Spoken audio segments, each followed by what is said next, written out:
विंध्यगढ़ का गुप्त स्वर्णकोश। बहुत समय पहले विंध्य पर्वतों के बीच बसा एक समृद्ध राज्य था, विंध्यगढ़।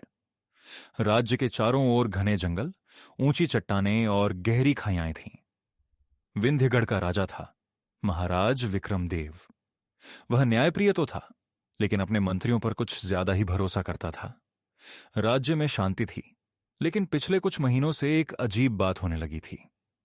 रात के समय अमीर व्यापारियों के काफिले लूटे जाने लगे। सैनिक जब तक पहुंचते, डाकू गायब हो चुके होते। लोगों के बीच डर फैलने लगा। उसी राज्य के एक छोटे से गांव रामपुरा में रहता था एक युवक, अर्जुन। अर्जुन एक लकड़हारे का बेटा था, सीधा, बहादुर और तेज दिमाग वाला। उसके साथ उसका छोटा भाई मोहन और बूढ़ी मां गौरी रहती थीं। घर में गरीबी थी, लेकिन आत्मसम्मान भरपूर था। गौरी चिंतित स्वर में, अर्जुन बेटा, सुना है जंगल में डाकू घूम रहे हैं, आज ज्यादा दूर मत जाना। अर्जुन आत्मविश्वास से, मां चिंता मत करो, मैं सावधान रहूंगा, और वैसे भी हमें लकड़ी तो लानी ही होगी। मोहन उत्साह में, भैया मैं भी चलूं। अर्जुन मुस्कुराकर, नहीं तुम घर संभालो, मैं जल्दी लौट आऊंगा। अर्जुन कुल्हाड़ी लेकर जंगल की ओर निकल पड़ा। सूरज ढलने को था। जंगल में अजीब सी खामोशी थी। लकड़ी काटते काटते वह एक अनजानी दिशा में निकल गया। वहां एक ऊंची चट्टान थी, जिसके पीछे से घोड़ों की हल्की आवाज आ रही थी। अर्जुन चौकन्ना हो गया। वह चट्टान के पीछे छिप गया। कुछ ही देर में वहां 20 घुड़सवार डाकू पहुंचे। उनके कपड़े काले थे, चेहरे कपड़े से ढके हुए, कमर में तलवारें, हाथ में भाले। उनका सरदार था लंबा, मजबूत और कठोर चेहरे वाला भैरव सिंह। भैरव सिंह कड़क आवाज में, घोड़ों को बांध दो, आज का माल यहीं रखा जाएगा। एक डाकू, सरदार क्या इस जगह का राज किसी को पता तो नहीं चला? भैरव सिंह गुस्से में, अगर किसी को पता चला तो उसकी सांसें नहीं बचेंगी। डाकुओं में से 2 आदमी चट्टान की दीवार के पास गए। उन्होंने झाड़ियों के पीछे छिपे एक लोहे के कुंडे को खींचा। धीरे धीरे पत्थर खिसका और एक विशाल गुफा का द्वार खुल गया। यह कोई जादू नहीं था, यह एक छुपा हुआ यांत्रिक दरवाजा था, जिसे बाहर से पहचानना मुश्किल था। अर्जुन की आंखें फैल गईं। सभी डाकू अपने बोरे उठाकर गुफा के अंदर गए। अंदर मशालें जलीं। अर्जुन धीरे धीरे पास आया और दरार से अंदर झांका। उसने जो देखा वह अविश्वसनीय था। सोने की मूर्तियां, चांदी के सिक्कों से भरे संदूक, रत्नों से सजे मुकुट। यह साधारण लूट का माल नहीं था, यह किसी राजा का खजाना लगता था। अर्जुन धीरे से, इतना धन, यह तो पूरे राज्य को समृद्ध कर सकता है। उसी समय गुफा के अंदर से आवाज आई। एक डाकू, सरदार, सुना है यह खजाना पुराने राजा की गुप्त तिजोरी का हिस्सा है। भैरव सिंह हंसते हुए, हां, और अब यह सब हमारा है। जब तक राजा विक्रमदेव को सच्चाई समझ आएगी, तब तक हम यहां से बहुत दूर होंगे। अर्जुन का माथा ठनका। तो यह खजाना राज्य का था, और ये डाकू उसे छिपाकर धीरे धीरे बेच रहे थे। अचानक अर्जुन के पैर के नीचे सूखी टहनी टूट गई। चक, आवाज गूंज गई। भैरव सिंह चिल्लाकर, कौन है वहां? 2 डाकू मशाल लेकर बाहर दौड़े।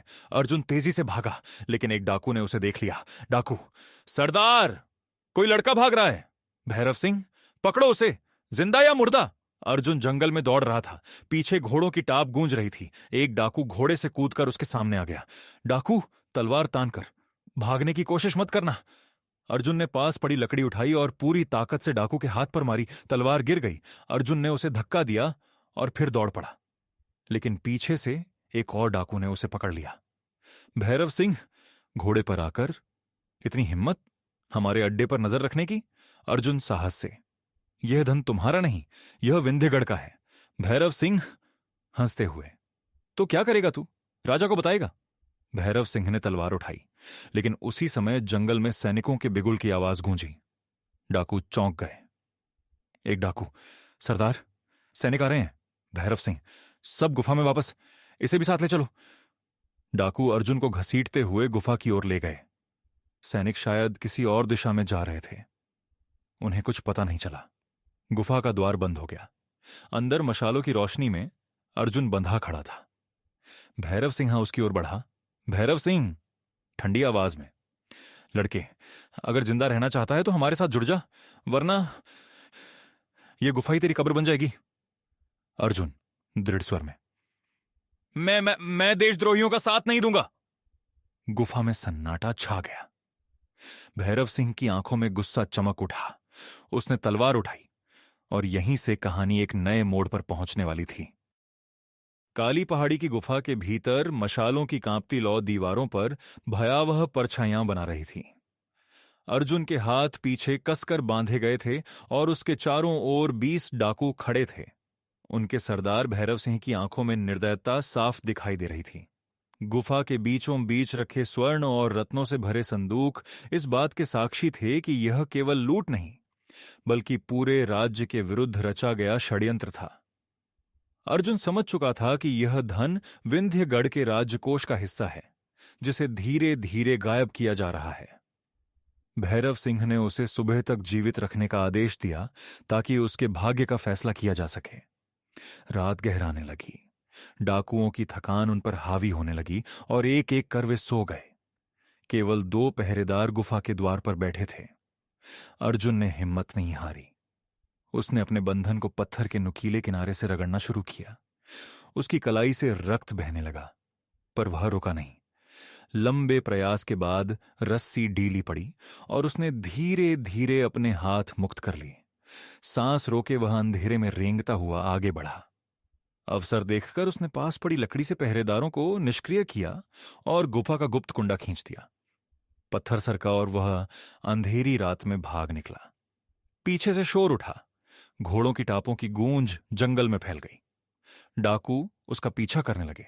अर्जुन कांटों और झाड़ियों के बीच से दौड़ता रहा। एक तीर उसके कंधे को छू गया, पर उसने रुकना स्वीकार नहीं किया। सामने नदी थी। बिना सोचे उसने उसमें छलांग लगा दी। ठंडी धारा ने उसे बहा लिया और वह अंधकार में ओझल हो गया। डाकू किनारे पर खड़े रह गए, क्रोध से दांत पीसते हुए। सुबह होते होते अर्जुन किसी तरह विंध्यगढ़ के महल पहुंचा। घायल होने के बावजूद उसके कदमों में दृढ़ता थी। दरबार में पहुंचकर उसने पूरी घटना सुनाई। काली पहाड़ी की गुफा, छिपा हुआ स्वर्णकोश और 20 डाकुओं का अड्डा। महाराज विक्रमदेव ने ध्यानपूर्वक उसकी बात सुनी। दरबार में उपस्थित मंत्री श्यामदत्त ने संदेह व्यक्त किया, पर अंततः जांच के लिए सैनिकों का दल भेजा गया। जब सेना गुफा पहुंची, वह खाली थी। न खजाना न डाकू। अर्जुन स्तब्ध रह गया। उसे समझ नहीं आया कि इतनी जल्दी सब कैसे गायब हो गया। संदेह की सुई मंत्री की ओर मुड़ी, पर प्रमाण के बिना कुछ कहना कठिन था। उसी रात अर्जुन ने महल के पीछे छिपकर निगरानी की। उसने देखा कि मंत्री श्यामदत्त एक नकाबपोश व्यक्ति को गुप्त संदेश दे रहा है। उसकी बातें सुनकर अर्जुन को सच्चाई का आभास हो गया। राज्य का गद्दार कोई और नहीं, स्वयं मंत्री था। अर्जुन ने साहस जुटाकर महाराज को सब बताया और उनसे स्वयं देखने का आग्रह किया। महाराज ने भेष बदलकर उसके साथ जाने का निर्णय लिया। रात के अंधेरे में वे कुछ विश्वस्त सैनिकों सहित काली पहाड़ी के समीप पहुंचे। वहां एक नई गुफा में डाकू खजाना इकट्ठा कर रहे थे और मंत्री श्यामदत्त उनके साथ सौदेबाजी कर रहा था। यह दृश्य देखकर महाराज का क्रोध भड़क उठा। अचानक सैनिकों ने चारों ओर से घेराबंदी कर दी। मशालों की रोशनी में तलवारें चमक उठीं।